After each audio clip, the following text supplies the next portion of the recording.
아버지께서 나를 사랑하신 것 같이 나도 너희를 사랑하였으니 나의 사랑 안에 거하라. 내가 아버지의 계명을 지켜 그의 사랑 안에 거하는 것 같이 너희도 내 계명을 지키면 내 사랑 안에 거하리라. 내가 이것을 너희에게 이름은 내 기쁨이 너희 안에 있어 너희 기쁨을 충만하게 하려 함이라.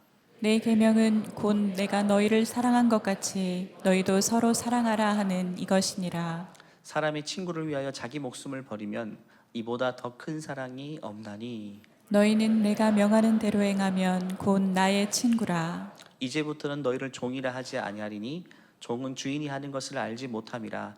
너희를 친구라 하였노니 내가 내 아버지께 들은 것을 다 너희에게 알게 하였음이라.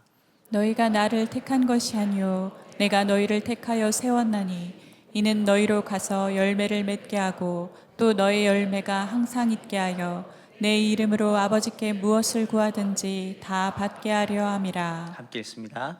내가 이것을 너희에게 명함은 너희로 서로 사랑하게 하려 함이라. 아멘. 아멘. 지난주 느헤미야 1장을 통해 호국 보훈의 달의 의미를 되새겼습니다.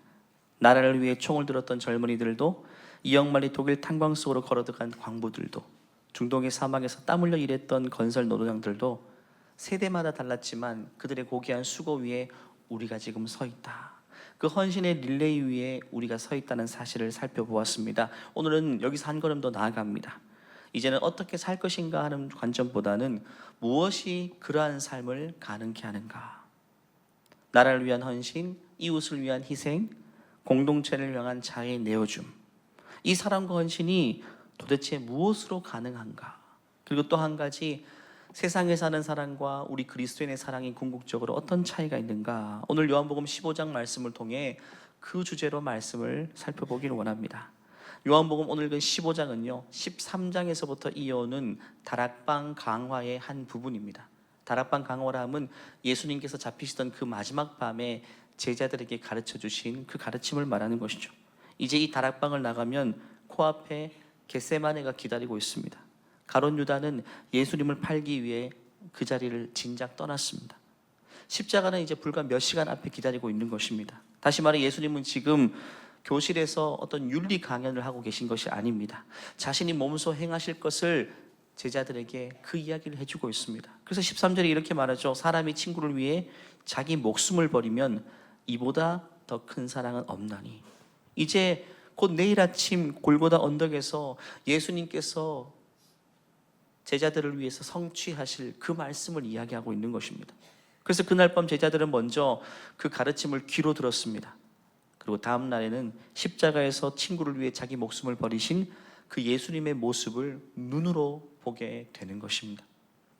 오늘 그 이야기를 좀 하고자 합니다. 이 가르침에 주목하기를 원해요. 먼저 9절 말씀을 보면 아버지께서 나를 사랑하신 것 같이 나도 너희를 사랑하였으니 나의 사랑 안에 거하라. 예수님은 제자들을 사랑하실 때 내가 3년 동안 너희들을 얼마나 사랑했는데 이렇게 말씀하지 않으십니다. 내가 너희를 사랑했는데 그 사랑이 어디서부터 기인한 것인지를 이렇게 표현하신 것이죠. 아버지께서 성부 하나님이 나를 사랑하신 것 같이 나도 너희를 사랑했다. 여기서 뭐뭐 한 것 같이라는 카토스라는 단어를 보면 흉내낸 것을 의미하지 않습니다. 동일한 방식으로 동일한 성질로 한마디로 그대로 흘려보냈다는 것을 말합니다. 조금도 왜곡시키지 않고. 성자 예수님은 성부 하나님의 사랑을 모방한 것이 아닙니다. 흉내낸 게 아닙니다. 하나님이 성자 예수님을 사랑하시고 그대로 그 사랑이 흘러 넘쳐서 결국 제자들에게까지 흘러간 것입니다. 예수님은 지금 그 이야기를 하는 겁니다. 내가 너희를 사랑했는데 그건 사실 내 사랑이 아니었어. 나도 받은 사랑이야. 아버지의 사랑이 내게 흘러들어와서 똑같이 너에게 그것을 가감없이 흘려 보내주었을 뿐이야 라고 이야기합니다. 여러분, 이건 굉장히 중요한 말씀입니다. 뭐든지 출처가 중요하고 뿌리가 중요합니다. 어디서부터 흘러온 것인지 그게 중요합니다. 그게 본질이거든요. 길 가는 사람이 갑자기 무더운 여름날 비타 500을 건넨 다음에 이거 마시세요 웃음 주며 건네준다면 여러분 그건 마실 것 같으세요? 마셔도 되겠지만 어떤 경우는 안 됩니다. 과거에 심심치 않게 그런 사건이 있었죠. 거기에 미리 뚜껑을 따고 나쁜 것을 집어넣은 경우도 있잖아요. 결국 누가 무엇을 주느냐보다 비타 500이 중요한 게 아니라 어떤 의도를 가지고 결국 그 출처가 어디인가, 이게 굉장히 중요한 겁니다. 범죄를 목적으로 나쁜 것을 집어넣었을 수도 있습니다. 지금 예수님은 이와 비슷한 얘기를 하는 겁니다. 지금 내가 너희를 사랑한다고 하는데 그 출처가 어딘지를 분명히 밝히고 있습니다. 내가 너에게 준 사랑은 내 은혜가 섞여 있는 게 아니란 겁니다. 한마디로 아버지께로부터 그더러운 걸 너희들에게 흘려보내는 거예요. 난 뚜껑도 딴 적이 없다는 겁니다. 뚜껑 따서 내 것을 좀 집어넣고 섞어서 너희들에게 준 게 아니라 나는 뚜껑도 따지 않고 그대로 아버지께로 받은 것을 너희들에게 있는 그대로 흘려보냈다. 그게 너희들이 나와 함께 한 3년 동안의 시간이었다라고 그 사랑의 출처를 분명히 밝히고 있습니다. 내가 너희를 제자 삼고자 내 사람 만들고자 한 것도 아니고 내 이름을 후대에 알리고자 너희를 세운 것도 아니야. 이런 인위적인 정치적인 의도가 없었다는 겁니다. 오로지 내가 매 순간 받은 그 아버지의 사랑을 날마다 너에게 똑같이 그냥 그대로 손도 대지 않고 뚜껑도 따지 않고 흘려보냈을 뿐이야 라고 이야기합니다. 여러분, 이 이야기를 들었을 때 제자들의 마음이 어땠을까요? 실망했을까요? 어떻게 그럴 수 있냐? 나는 예수님이 우리를 사랑하신 줄 알았는데 그게 아니었네요. 아닙니다. 그런 반응이 아니었죠. 그 순간 제자들은 깜짝 놀라게 되죠. 예수님을 통해 받은 사랑이 결국 하나님이 나에게 준 사랑이라는 걸 깨닫고 놀라게 됩니다. 크고 위대하신 하나님이 나 같은 자를 아셨구나. 나를 사랑하셔서 바로 이분을 통해서 3년 동안 나에게 공급하시고 먹이시고 말씀해 주신 것이구나. 그 사랑을 깨닫고 제자들은 황홀해합니다. 여러분, 이것이 바로 그리스도인의 사랑과 세상의 사랑의 분명한 경계선입니다. 세상에도 아름다운 사랑이 많죠. 하지만 그 사랑엔 한계가 있습니다. 뿌리가 없습니다. 인간의 감정에서 출발한 사랑은 언제든지 말라붙는 사랑입니다. 그리고 왜곡되는 사랑입니다. 그리고 그 사랑에는요, 부작용이 있습니다. 하지만 성부로부터 성자에게로, 그 성자 예수님으로부터 우리에게 흘러들어오는 그 사랑은요, 삼위일체 하나님의 영원한 사랑에 뿌리를 두고 있는 사랑이기 때문에 궁극적으로 우리를 살리는 사랑이 됩니다. 그 사랑은 마르지 않습니다. 그 사랑은 언제나 열매를 맺습니다. 그래서 9절 후반부에는 이렇게 말합니다. 나의 사랑 안에 너희들이 먼저 거하라고 말합니다. 이것은 포도나무 비유 1절부터 8절까지 있는 그 비유의 연장선입니다. 가지가 나무에 붙어 있어서 양분을 공급받듯이 너희들이 나에게 딱 붙어 있어야지만, 너희들이 먼저 나로부터 사랑을 공급받아야지만 너희들도 누군가에게 그 사랑을 흘려보낼 수 있다고 말하는 겁니다. 같은 맥락에서 10절은 이렇게 말합니다. 같이 읽겠습니다. 내가 아버지의 계명을 지켜 그의 사랑 안에 거하는 것 같이 너희도 내 계명을 지키면 내 나의 사랑 안에 거하리라. 이건 조건절로 번역되어 있지만 실제로 조건절이 아닙니다. 너희들이 계명을 지키면 내 사랑 안에 거한다. 너희들 내 말 들으면 내가 사랑해 줄 거야. 이런 말이 아닙니다. 오히려 반대입니다. 너희들이 나를 사랑하면 결국에는 내 계명을 지키게 될 거야. 나에게 사랑받게 되면, 그 사랑의 정체를 알게 되면 그제서야 너희들은 내 뜻대로 살게 될 수 있을 것이야 하고 말하는 것입니다. 여러분, 결국 우리가 예수님 안에 거하지 않으면, 그 사랑을 깨닫지 못하면, 그 사랑이 우리에게 흘러들어오지 않으면 절대로 그 사랑이 우리로부터 흘러나갈 수가 없습니다. 물론 우리가 우리의 것을 짜내고 짜내서 누군가에게 사랑을 나눠줄 수 있겠죠. 하지만 그것은 제가 조금 전에 비유한 비타오백 사건과 똑같습니다. 우리로부터 나온 것은 항상 오염된 것입니다. 우리는 있는 그대로 흘려보내야 됩니다. 뚜껑을 따고 하나님의 사랑에 내 사랑을 첨가시키면 그때부터 오염되는 겁니다. 그때부터는 열매가 없습니다. 내가 좋은 사람 될 수 있고 내가 인정받을 수 있겠지만 그것은 하나님께 영광이 되지 못합니다. 하나님의 사랑이 고스란히 흘러가야지만 하나님의 영광이 되고, 하나님의 영광이 되어야지만 사람에게도 유익이 될 수밖에 없습니다. 저는 정말 많이 경험했어요. 여러분도 마찬가지일 겁니다. 나는 좋은 마음으로 선의로 했는데 그것이 유익이 되지 못하는 경우가 얼마나 많습니까? 특히 자녀를 향한 부모 사랑 보십시오. 사랑한다고 했던 말들이 자녀에게 아픔이 되기도 하죠. 사랑한다고 했던 부모의 헌신이 고스란히 자녀의 인생에 유익이 되지는 못합니다. 다 그렇지는 못해요.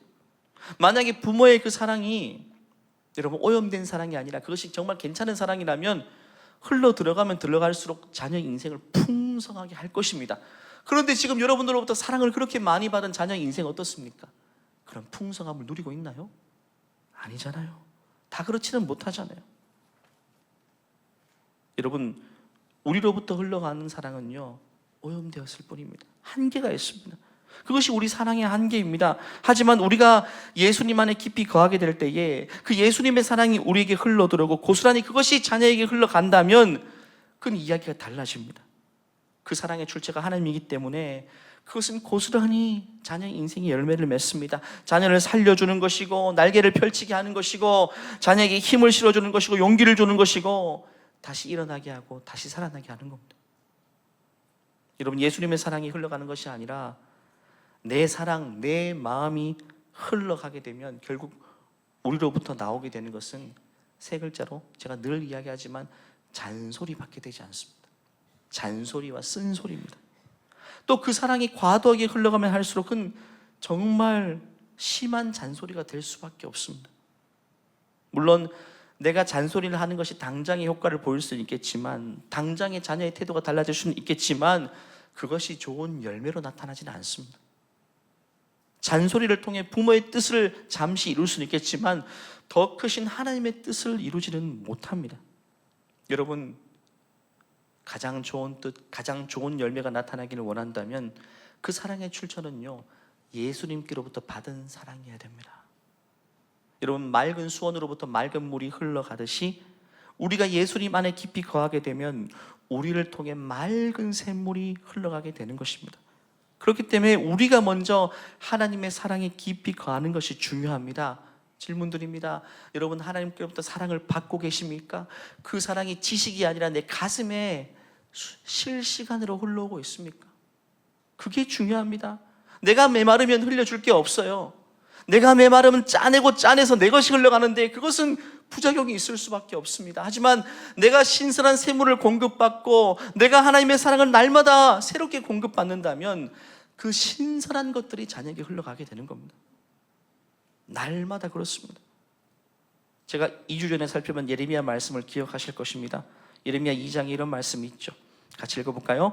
내 백성이 두 가지 악을 행하였나니 곧 그들이 생수의 근원되는 나를 버린 것과 스스로 웅덩이를 판 것인데 그것은 그 물을 가두지 못할 터진 웅덩이들이니라. 생수의 근원이 있습니다. 신선한 샘물의 근원이 있습니다. 그게 하나님의 사랑입니다. 그런데 이스라엘 백성들은요, 그 생수의 근원에 물을 대지 않습니다. 끊어버리고 자기의 터진 웅덩이를 파기 시작한 겁니다. 이스라엘 백성은 나름대로 열심히 살았습니다. 그럼에도 불구하고 그들은 열매 맺지 못하고 망하고 비참하게 되죠. 왜냐하면 하나님의 백성이 하나님 안에 거하기를 거부했던 것입니다. 하나님이라는 거대한 수원이 있음에도 불구하고 거기로부터 공급받기를 거절하고 그것을 흘려보내기는커녕 모든 걸 자기 이름으로 합니다. 자기 생각대로 합니다. 자기 판단대로 결정합니다. 그러니까 결국 상한 것이 흘러갈 수밖에 없어요. 그래서 예레미야는 이것을 터진 웅덩이다. 너희로부터 시작된 것은 터진 웅덩이고 상한 수원이고 사람을 건강하게 하지 못한다. 여러분, 웅덩이라는 표현 자체가 그렇잖아요. 고인물입니다. 상한 물입니다. 그 웅덩이도 터졌어요. 결국에는 새어나와서 금방 고갈되어 버릴 것입니다. 그게 우리의 것의 특징입니다. 그것은 절대로 누군가에게 흘려보내서는 안 되는 물입니다. 그건 상한 거예요. 마치 뚜껑 따고 내가 비타 500 그 좋은 것에 내 것을 오염된 걸 계속 집어넣은 다음에 다시 뚜껑 막에 닫은 다음에 내 자녀에게, 내 배우자에게 흘려보내는 겁니다. 그거 마시면 어떻게 되겠습니까? 복통에 유발하잖아요. 결국 우리 생각으로, 우리의 마음가짐으로, 내 정성으로 짜내서 자녀를 사랑하고 자녀를 양육하는 것은 자녀에게 복통을 유발시킬 수밖에 없어요. 아프고 갈등을 일으키고 그렇게 되는 겁니다. 성령보다 내가 앞서면 늘 그렇게 되는 겁니다. 내가 좋은 마음으로 할지라도 마찬가지입니다. 저는 우리 모든 부모 세대들이 배우자를 사랑할 때, 또 자녀를 사랑할 때 나의 터진 웅덩이에서 흘러가는 것이 아니라 생수의 근원 대신 예수님의 사랑이 신선하게 여러분을 통해서 흘러가게 되기를 간절히 축원합니다. 여러분, 배우자가 잔소리를 하면 그냥 속으로 이렇게 되뇌십시오. 터진 웅덩이, 터진 웅덩이. 물론 배우자의 귀에 들리게 되면 쥐어 터질 수도 있습니다. 저 터진 웅덩이, 터진 웅덩이. 그것은 물을 가두지 못할 터진 웅덩이니라. 나로부터 나온 것이 그렇다는 거예요. 반대로 에스겔 선지자는 47장을 통해 터진 웅덩이와 반대되는 신선한 샘물의 이야기를 합니다.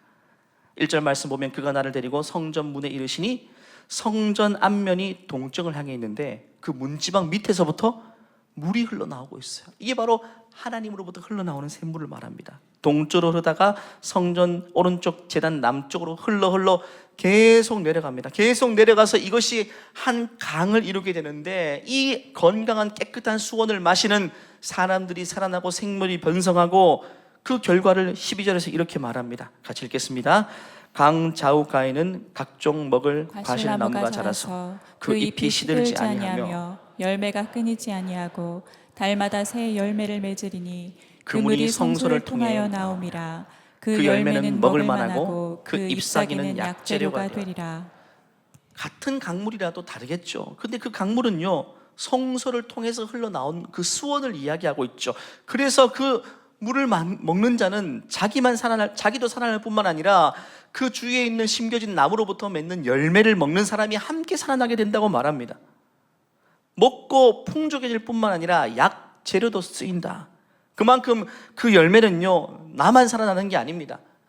내가 그걸 흘려보내게 되면 그걸 마시는 또 누군가도 함께 살아나게 되는 것이 말합니다. 여러분, 결국 출처가 중요합니다. 출처, 어디로부터 온 것인가? 지금 내가 말하고 있는 것, 내가 생각하고 행동하고 있는 것이 어디로부터 온 것인가가 제일 중요하다는 것입니다. 우리의 말도 그렇습니다. 나로부터 나오는 말이 되면 아까 말한 것처럼 쓴소리와 잔소리입니다. 하지만 하나님께로부터 흘러들어온 생각이 내 말로 나가게 되면 진리의 말씀, 생명의 말씀이 됩니다. 사랑도 그렇습니다. 하나님께로부터 흘러들어온 사랑이 내 안에 머무르고 그것이 나를 통해 흘러가게 될 때 여러분, 그건 관계를 살릴 뿐만 아니라 전해주는 나도 받는 그 사람도 살아나게 되겠지만 그것이 아니라 내 것을 짜내어서 흘려보내면 결국에는 보내는 나도 복이 없고 받는 그 사람도, 그리고 우리의 관계 또한 좋아지지 않습니다. 그걸 말하는 것입니다. 여러분은 소중한 사람에게 무엇을 흘려보내고 있습니까? 혹시 여러분의 감정, 여러분의 생각으로 무언가를 주장하고 설득하려고 하고 그렇게 하고 있지는 않습니까? 열매 없는 것에 소리만 높이고 있지는 않습니까? 감정만 소모하고 있지는 않습니까? 가족뿐만 아니라 여러분 회사 직원들과 대화할 때도 마찬가지입니다. 여러분 요즘 젊은 세대들과 대화할 때는요 뭘 해도 꼰대 소리를 들을 수밖에 없습니다. 그래서 최대한 말을 아끼는 게 제일 좋습니다. 그냥 바라봐 주시고 기다려 주시고 믿어 주시면 됩니다. 그게 최고의 방법입니다. 그런데 기도하다가 하나님 주신 마음이 있습니다. 그러면 기도하다가 그 마음을 흘려버리는 것도 유익합니다. 그 이야기를 듣고 당신은 또 꼰대처럼 이야기한다고 하겠지만 결국에는 흘러 들어온 것이기 때문에 우리가 했던 조언과 격려가 결국에는 신선한 생수가 되어서 그 한 사람의 변화를 일으키게 될 것입니다. 그게 중요합니다. 어디서부터 흘러 들어온 것인가? 잠언 16장은 이렇게 말하죠. 마음의 경영은 사람에게 있어도 말의 응답은 여호와께로부터 나온다. 사람은 자기 생각 가지고 이 말 할까 저 말 할까 고민 많죠. 하지만 응답은요, 그 혀의 응답은 하나님께로부터 온다. 그 열매 맺는 분은 하나님이란 겁니다. 내가 말하는 것이 다 열매가 되지 않는다는 거예요. 절대로 사람 마음대로 되지 않습니다. 의도한 대로 되지 않습니다. 사랑해서 나온 말이라고 해도, 내가 정말 그 사람을 너무 아끼고 사랑해서 나온 말이라 해도 절대로 다 열매가 되는 것은 아닙니다. 세상 말은요, 진심은 언젠가는 통한다 이런 말이 있죠. 그런데 그건요 진리가 아닙니다. 진심은 안 통합니다. 여러분의 진심이 다 통했다면 여러분의 사랑을 받고 자란 자녀들도 이렇게 자라진 않을 거예요. 내가 사랑해서 했던 말들 우리 배우자 속에서 그렇게 열매 맺지는 않았을 거예요. 그 중에 잘라먹고 오해하게 만드는 사단 마귀가 있기 때문에 진심은 절대 안 통합니다. 여러분, 왜곡된다는 거예요. 하지만 진심이 통한 게 아니라 하나님께로부터 나온 것은 여러분 그건 통하는 것입니다. 하나님께로부터 온 것이라면. 출처가 다르면 열매가 다릅니다. 똑같은 행동도 똑같은 헌신도 어디서부터 온 것인가에 따라 열매가 다르다는 겁니다. 생각해 보십시오. 예수님이 잡히시던 밤 베드로는 칼을 꺼내 들었습니다. 그는 예수님을 지키고자 하는 자기 중심이었어요. 정말 뜨거운 마음이었습니다. 그런데 예수님은요 칭찬해 주지 않잖아요. 이렇게 말씀하시죠. 칼로 일어선 자는 칼로 망한다. 그러면서 덧붙여서 11절은 이렇게 말합니다. 예수께서 베드로더러 이르되 칼을 칼집에 꽂으라. 아버지께서 주신 자를 내가 마시지 아니하겠느냐 하시니라. 베드로야, 너는 나를 위한다고 너의 마음으로부터 출발된 그 멋있는 행동을 했지만 그것은 결과적으로 내가 십자가 져야 되는 아버지의 성부 하나님의 뜻을 가로막는 행위야 라고 이야기하는 겁니다. 열매가 없다는 겁니다. 너는 아무리 좋은 마음으로 멋있는 행동을 했지만, 나름의 멋있는 헌신이었지만, 너 목숨 걸고 칼을 든 것이지만 그것이 좋은 열매가 아니야 라고 이야기하는 겁니다. 이것은 여러분, 칼, 총 그것 자체를 금하신 게 아닙니다. 군인은 총을 들고 칼을 들어야 되죠. 뭘 말하는가? 그때 어떤 마음으로 한 것인가를 말하는 겁니다. 어떤 사랑이었고 어떤 뜻이었나? 베드로, 너 개인의 뜻이었냐? 하나님의 뜻이었냐? 너 개인의 마음과 정의였느냐? 아니면 하나님의 정의가 흘러 들어온 것이었느냐? 그거를 예수님은 점검하라는 것입니다. 그래서 보십시오. 베드로가 칼을 꺼냈을 때 예수님은 어떻게 반응하십니까? 베드로 뒤에 숨었나요? 아니잖아요. 예수님은 손을 내밀고 잡혀가십니다. 그게 십자가 지는 길이기 때문에. 베드로는 자기 생각대로 휘둘렀지만 예수님은 그 생각, 그 현장 속에서도 하나님의 뜻이 무엇인가를 고민하죠. 하나님의 마음이 어떠한가? 하나님의 마음, 하나님의 생각은 내가 십자가지로 가는 길, 그러기에 붙잡혀야 되는 것입니다. 그때 베드로는, 예수님이 이렇게 말하죠. 베드로야, 내가 12영이나 되는 천사를 지금 호위하고 있는데 내가 힘이 없어서 붙잡혀가는 게 아니야. 12영이란 말은, 영은 하기온, 로마 한 군단을 말합니다. 한 군단만 5,000명, 6,000명, 내가 12군단 수만 명이 되는 천군 천사의 호위를 받고 있는데 내가 손 하나 까딱하면 이 검과 몽치를 들고 온 사람들 그냥 순식간에 쓰러지는데 내가 그렇게 하지 않고 힘없이 잡혀가는 이유가 뭐냐? 이게 하나님의 뜻이기 때문에. 지금 우리 생각대로 움직여서는, 우리 생각대로 말해서는 안 돼. 하나님의 생각이 뭐고 하나님의 마음이 뭔지를 고민해야 된다고 말하는 것입니다. 여러분, 그게 바로 십자가입니다. 예수님이 자기 뜻대로 자기 희생을 표현한 게 십자가가 아니라 하나님의 생각과 하나님의 사랑이 예수님을 통해 우리에게 흘러 들어온 것이, 그게 바로 십자가인 것입니다. 우리는 십자가를 통해 하나님이 나를 이렇게 사랑하시는구나 하는 사실을 깨달아야 돼요. 요한복음 3장 10절은 분명히 말합니다. 하나님이 세상을 이처럼 사랑하시기 때문에 그의 아들 독생자를 우리에게 보내셔서 십자가의 길을 가게 하신 겁니다. 예수님 개인의 정의, 개인의 사랑이 아니었던 것입니다. 아버지 하나님의 사랑이었습니다. 마치 에스겔 선지자를 통해 예언한 것처럼 성전 문지방에서부터 흘러내려오기 시작한 물이 결국에는 흘러내려가서 십자가로 열매 맺게 된 것입니다. 그리고 십자가가 모두를 살리게 되는 것이죠. 로마서 5장도 마찬가지입니다. 우리가 아직 죄인되었을 때에 그리스도께서 우리를 위해 죽으심으로 십자가를 말하죠. 이 십자가 사건은 무언가 하나님께서 우리에 대한 자기의 사랑을 확증하신 사건이다. 그건 예수님의 개인의 사랑이 아니라 하나님의 사랑이 예수님을 통해 흘러들어온 것이 십자가라고 말하고 있습니다. 예수님은요, 철저하게 그런 삶을 사셨습니다. 자기 생각, 자기 마음, 자기 사랑이 아니었습니다. 아버지로부터 받은 사랑을 하나의 통로로서 그냥 가감없이 뚜껑도 따지 않고 그냥 흘려보낸 겁니다. 그랬기 때문에 우리 모두가 살아나게 된 것입니다. 그게 열매 맺는 생명의 사랑입니다. 다시 말하지만 우리의 마음과 우리의 선이, 우리의 사랑은 절대 열매 맺지 못할 겁니다. 왜냐하면 우리의 본성 자체가 터진 웅덩이와 같기 때문에. 우리는 타락한 본성입니다. 사랑한다고 하는 말이 결국에는 나 중심의 왜곡된 사랑이잖아요. 그러니까 열매 맺지 못하는 거죠. 사랑한다고 하는 행동이 결국 내 이름을 위한 것이잖아요. 내가 잘되기 위한 것이잖아요. 내 이름이 높임받기 위해서 그렇게 한 것이잖아요.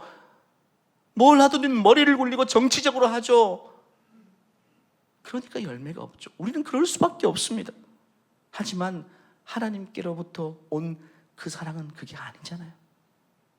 저는 이 자리에 계신 우리 모두가 세상 곳곳에서 내 마음, 내 생각이 아닌 하나님의 마음, 하나님의 사랑을 신선하게 흘려보낼 수 있는, 열매 맺는 사랑을 할 수 있는 우리 모두가 되기를 간절히 축원합니다. 그래서 베드로전서는 이렇게 말합니다. 같이 읽어볼까요? 만일 누가 말하려면 하나님의 말씀을 하는 것 같이 하고, 누가 봉사하려면 하나님이 공급하시는 힘으로 하는 것 같이 하라. 이는 범사의 예수 그리스도로 말미암아 하나님이 영광을 받으시게 하려 함이니 그에게 영광과 권능이 세세에 무궁하도록 있느니라. 아멘. 아멘. 내가 말을 하거나 봉사를 하거나 누군가를 섬길 때 내 열심, 이거 하지 말라는 겁니다. 하나님이 공급하시는 것을 가지고 하라고 말씀하시잖아요. 있는 그대로입니다. 하나님께로부터 받은 것만 흘려보내라는 겁니다. 내 것을 흘려보내지 말고 말입니다. 내 것은 걸음망으로 거르고 늘 하나님께로부터 오는 신선한 것만 흘려보낼 때 그것이 주님의 영광이 된다고 말합니다. 그래서 매사에 주의 이름으로 하고 주님께서 공급하시는 힘으로 하라는 말이 바로 그런 의미입니다. 예를 들면 제가 돈 5만 원을 우리 박 목사님에게 드리고 이거 수박 2통 사고 하나는 우리 김 집사님에게, 하나는 우리 최 집사님에게 좀 전해주십시오. 최근에 수술을 받고 회복이 필요해서 이 과일이 하나님의 사랑이 될 것 같습니다. 근데 5만 원 가지고 수박 2통 사고 우리 박 목사님께서 두 집사님 가정에 보내드리고 기도도 해드렸습니다. 근데 더 중요한 이거 담임 목사님께서 보내주신 겁니다 라는 말을 안 하면 어떻게 될까요? 흔히 말하는 배달 사고죠. 근데 그거는 큰 문제는 되지 않습니다. 근데 중요한 것은 제가 보낸 것을 알게 되죠. 우리 최 집사님이 전화합니다.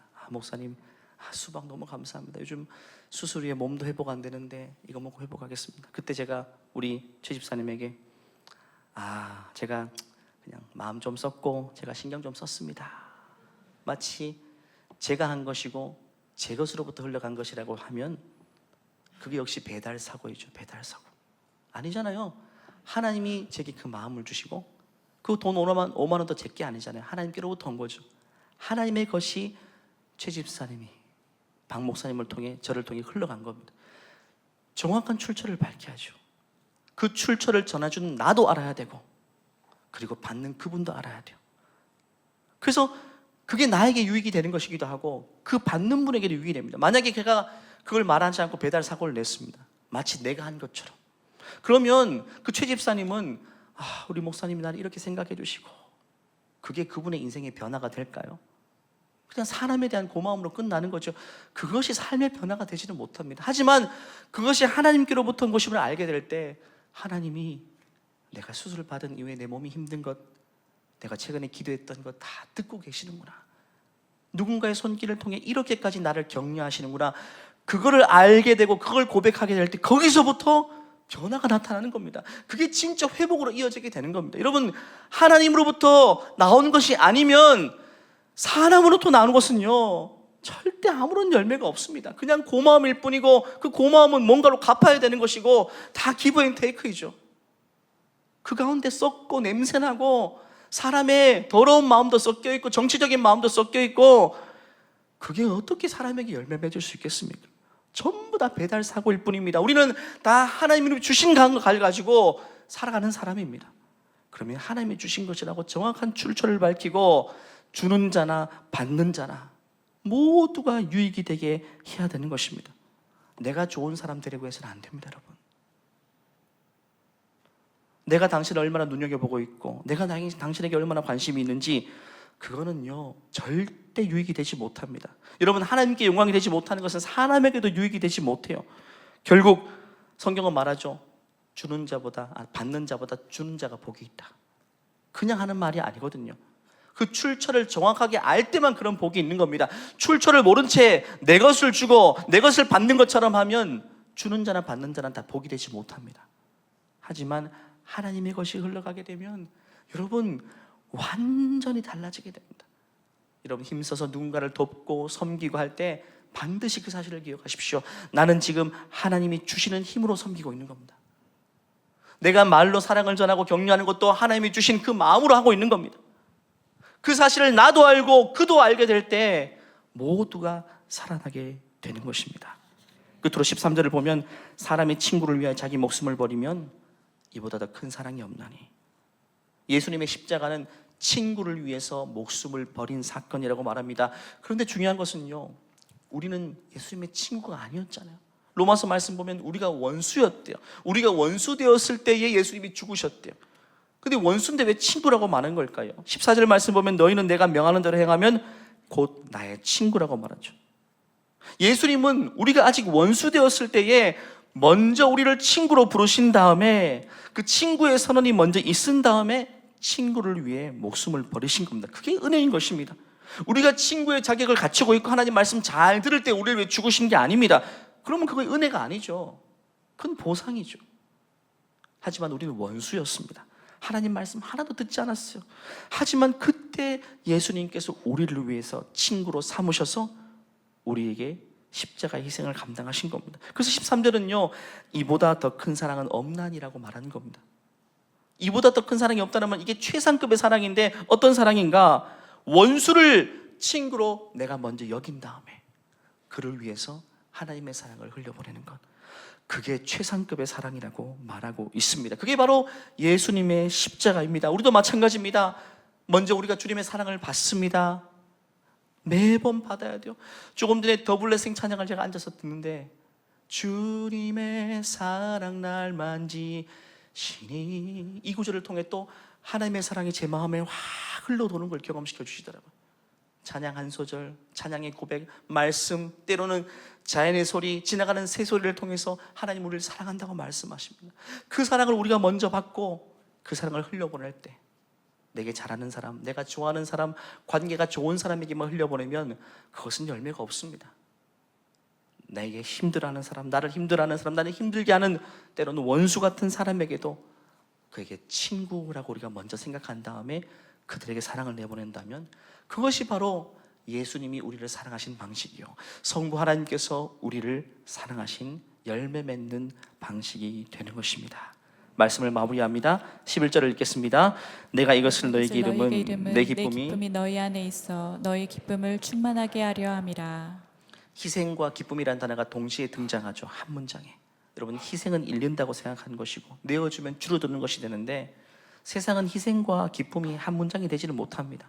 하지만 여러분, 십자가의 사랑은 다릅니다. 우리가 전해야 될 사랑은 다릅니다. 예수님도 그 고된 십자가를 지시면서 기쁨이 있었다고 표현하십니다. 히브리서 12장 말씀 보니까 그는 그 앞에 있는 기쁨을 위하여 십자가를 참으셨다.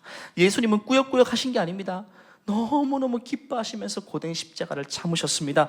우리도 마찬가지입니다. 희생이 기쁨을 빼앗는 것이 아닙니다. 희생이 기쁨의 원천이 될 수 있습니다. 만약에 우리가 주님의 사랑을 그대로 흘려보낸다면 그것이 바로 그 사랑입니다. 그건 기쁨의 사랑입니다. 내 것이 빼앗기는, 내 살점에서 한 점 떨어지는 게 아닙니다.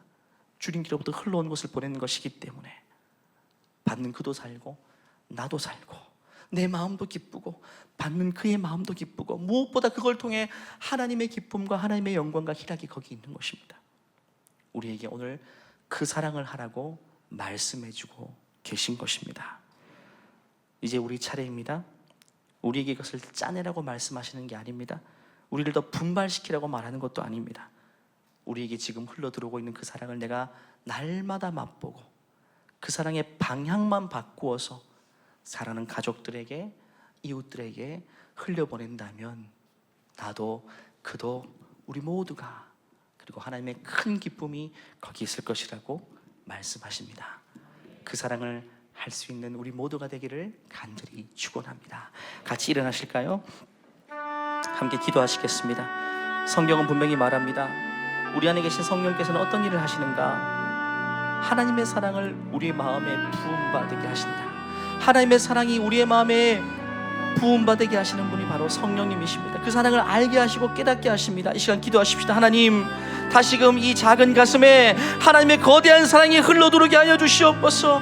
하나님의 사랑의 깊이와 넓이와 그 크기를 다시금 깨닫게 하여 주시옵소서. 또 하나 기도할 때, 하나님, 내가 받은 사랑을 이제는 그대로 흘려보내게 도와주시고 조금의 왜곡도 없이, 더 보탬도 없이 있는 그대로 사랑하는 배우자에게, 자녀에게, 이웃들에게 흘려보내어서, 심지어 원수 같은 자에게도 흘려보내어서 열매 맺는 사랑이 될 수 있도록 역사하여 주시옵소서. 주여 한번 외치고 기도하시겠습니다.